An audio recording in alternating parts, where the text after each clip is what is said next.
अस्सलाम वालेकुम tenth class, कैसे हैं आप सब लोग। आज हम लोग यूनिट 8 का सेकंड थ्योरम करने लगे हैं।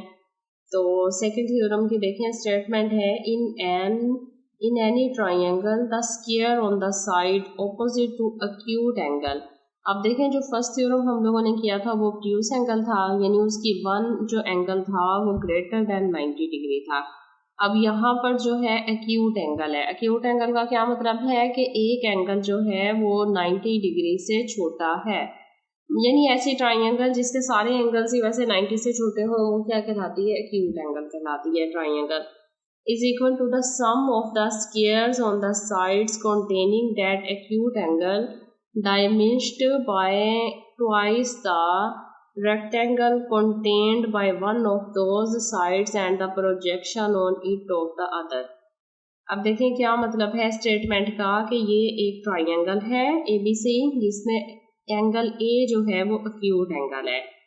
प्रूफ आपने ये करना है जो एंगल A है, A साइड जो है यानी एक्यूट की जो ऑपोजिट साइड है BC, उसका स्क्वायर इक्वल है जो एक्यूट एंगल बन रहा है उसकी दोनों साइड्स के सम के, यानी ए पर एक्यूट बन रहा है तो AB का स्क्वायर और प्लस AC का स्क्वायर और माइनस हो रहा है उसमें से क्या, जो कि हमारा क्या है rectangle contained by one of दो साइड्स। रेक्टेंगुलर ट्वाइस है, twice the rectangle contained by one of the दो साइड्स, रेक्टेंगल की एक साइड और एक उसका क्या है प्रोजेक्शन है। प्रोजेक्शन किसका है, AC साइड का प्रोजेक्शन AD है। सबसे पहले हम लोग ट्राइंगल समझ लेते हैं। ACB हमारे पास एक ट्राइंगल है जिसमें एंगल A क्या है, एक्यूट एंगल है। ये देखें ये हमारे पास गिवन है triangle ABC with an acute angle CAB। CAB का क्या मतलब है कि A एंगल जो है वो हमारा सेंटर में है, वो एक्यूट है, तो A क्या है एक्यूट एंगल बन रहा है। तो ट्राइंगल ACB या ABC में एंगल A क्या है, एक्यूट एंगल है। इसके बाद देखें मेजरमेंट BC इक्वल है A के। BC को क्या नाम दिया गया है, A का नाम दिया गया है। Measurement CA equal to B, CA को नाम क्या दिया गया है, B।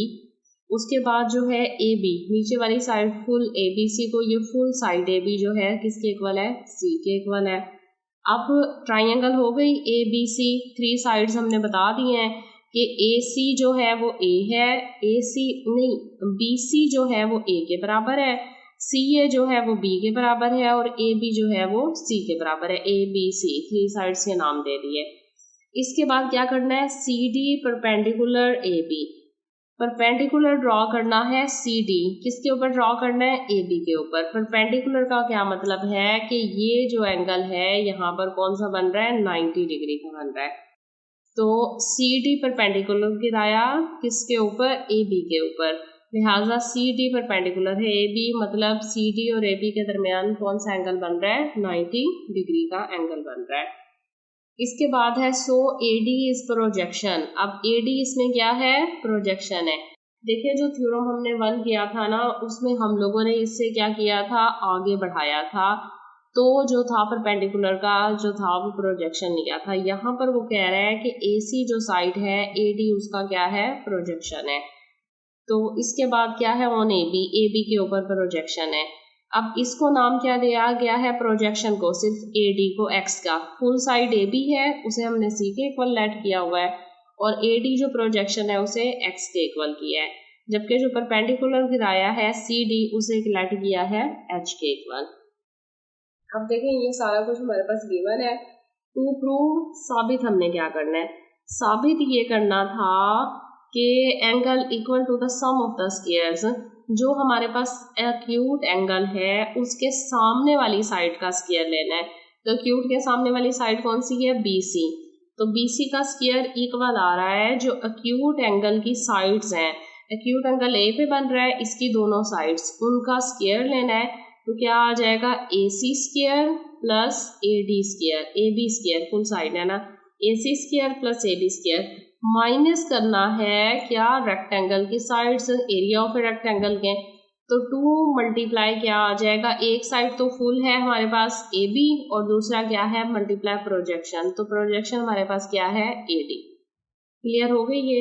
अब देखें हमने सिंबॉलिकली इसको नाम दिए हुए A B C X H और सी के, तो लिहाजा आप देखते हैं बी सी किसके इक्वल है, बी सी इक्वल है हमारे पास ए, लिहाजा ए स्क्वायर आ जाएगा इक्वल ए सी किसके इक्वल है बी के, B square plus A B equal है सी के, C square minus 2 A B full side है सी आ जाएगा और ए डी प्रोजेक्शन है जो कि किसके इक्वल है एक्स के, लिहाजा ये हो जाएगा सी एक्स। अब देखें जो प्रूफ हमने लिया है टू प्रूफ, अब इसे हमने साबित करना है, तो प्रूफ करते हैं स्टेटमेंट एंड रीजंस है। सबसे पहले देनी है right angle triangle C D A, C D A, ठीक है। सी डी ए हम लोगों ने इस छोटे वाले ट्राइंगल को भी नहीं लेना, C D A right angle triangle है, 90 का एंगल बन रहा है इस पर, तो ये हमने लेनी है। इसमें बताना है कि major angle C D A is equal to 90, C D A equal है 90 के, डी एंगल है ना सेंटर वाले की बात हो रही है, डी एंगल 90 का है। गिवन कहाँ से हमें पता चला, हमने गिवन में कहा था कि सी डी जो है वो परपेंडिकुलर है किसके ऊपर, ए बी के ऊपर, तो जो परपेंडिकुलर है तो जाहिर सी बात है कौन सा एंगल बनाएगा, 90 डिग्री का बनाएगा। अब इसमें पैथागोरस थ्योरम लेना है, हाइपोटेनस का स्क्वायर इक्वल होता है base square plus perpendicular square, तो हाइपोटेनस हमारे पास क्या है ए सी है, तो A C square is equal to base क्या है ए डी है, तो A D square plus perpendicular क्या है सी डी है, सी डी स्क्वायर।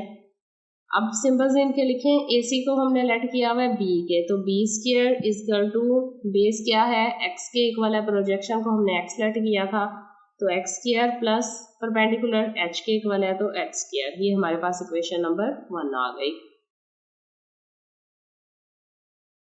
अब दूसरी ट्राइंगल लेते हैं, राइट एंगल ट्राइंगल है ये भी, सी डी बी, देखें सी डी बी, पहले हम लोगों ने ये सॉल्व किया, अब सी डी बी लेते हैं, ये भी राइट एंगल ट्राइंगल है, क्योंकि यहाँ पर भी major angle C D B equal बन रहा है 90 डिग्री के, सी डी बी 90, क्योंकि सी डी जो था वो परपेंडिकुलर था ए बी, तो दोनों साइड्स का कौन सा एंगल बनाएगा 90 बनाएगा, तो सी डी ए भी 90 का था, तो सी डी बी भी किसके इक्वल है 90 के। ये भी हमें कहाँ से पता चला गिवन, क्योंकि हमने कहा था सी डी परपेंडिकुलर गिराया है किसके ऊपर ए बी के ऊपर। अब देखें यहाँ भी आपने पैथागोरस थ्योरम यूज करना है, पैथागोरस थ्योरम के मुताबिक हाइपोटेनस का स्क्वायर इज इक्वल टू होता है B square plus perpendicular square. अब हाइपोटेनस यहाँ पर क्या है बी सी, तो B C square is equal to base, यहाँ पर अब कौन सी साइड है बी डी। अब देखें ये यहाँ से लेकर यहाँ तक हमारे पास बी डी है इसका बेस, तो B D square plus perpendicular क्या है सी डी स्क्वायर आ जाएगा। अब देखें बी सी हमने लेट किसके किया हुआ है ए के किया हुआ है, लिहाजा यहाँ आ गया A square is equal to B D square. B D किसके इक्वल है, बी डी तो हमने लेट नहीं किया हुआ, हमने ए बी लेट किया था सी, और फुल और प्रोजेक्शन जो है वो ए डी है उसे एक्स किया था। इसका मतलब है कि अगर ए बी डिस्टेंस में से ए डी माइनस कर दें तो बाकी क्या बचेगा बी डी, तो ए बी फुल हमारे पास सी है, ए डी एक्स है, तो सी माइनस एक्स अगर हम कर दें तो हमारे पास बी डी बन जाएगा, लिहाजा बी डी इक्वल आ जाएगा सी माइनस एक्स का whole square plus C D perpendicular किसके इक्वल है एच के, तो एच स्क्वायर आ गया।